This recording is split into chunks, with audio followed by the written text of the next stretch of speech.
Well, there are just days left now in the Biden presidency. And as he prepares to leave the White House, Joe Biden's delivered a farewell address from the Oval Office. With the handover of power to Donald Trump taking place on Monday, Mr. Biden's warned Americans against what he said was a dangerous concentration of power in the hands of a few rich people. Today, an oligarchy is taking shape in America of extreme wealth, power, and influence that literally threatens our entire democracy, our basic rights and freedoms, and a fair shot for everyone to get ahead. We see the consequences all across America, and we've seen it before.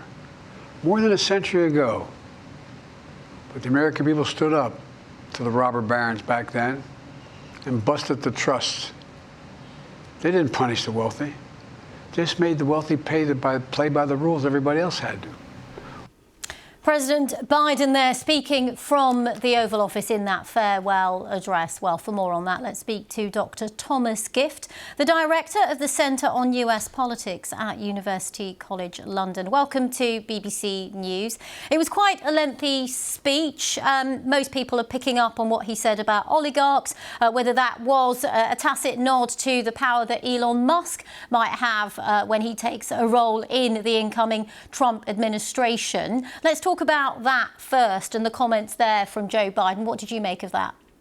Well, thanks so much for having me, Regina. It's great to be with you. I think certainly Biden was talking about Elon Musk specifically. I mean, we've just seen so much in recent weeks and months of the absolutely essential role that he's playing in the new Trump White House. That includes everything from helping to make personnel decisions, to help kind of craft the political message of Donald Trump. But it's not just Elon Musk, of course. If you look at the incoming cabinet members and administration members, it's stacked with more billionaires than at any other administration in American history.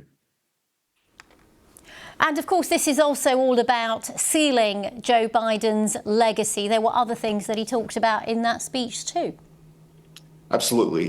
This was a really ominous sounding address because on the one hand, Joe Biden was trying to tout his accomplishments, say things such as, he got a big infrastructure bill through. He helped to reinvigorate NATO. He helped guide the country through the pandemic. But at the same time, he also talked about lots of sort of unsettling trends in American politics, like the rise of disinformation, crumbling free press, the rise of the military-industrial complex, what he calls threats to democracy, and the outsized role of money in politics. So there was a tension there. On the one hand, he wanted to tout his successes, but at the same time, he was sort of sending a warning about what this next administration may hold.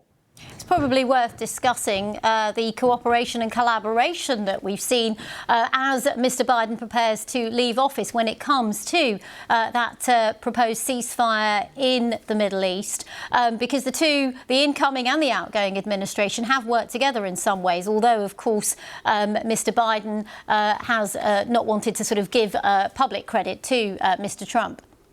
That's absolutely right. And I'm not a U.S. foreign policy expert or an expert in the Middle East, but Joe Biden was asked just the other day who should receive credit for this deal. And he sort of laughed at it and said is that a joke? But I think probably both the current administration as well as the incoming administration deserve some credit. I don't think it's necessarily important to divvy up exact fractions of responsibility, but Trump's inauguration was kind of a de facto deadline to get this deal done. I think Trump wanted to get a deal done. He suggested to Netanyahu that it needed to be achieved by the time that he came to office. And, Netanyahu wanted to stay on the good side.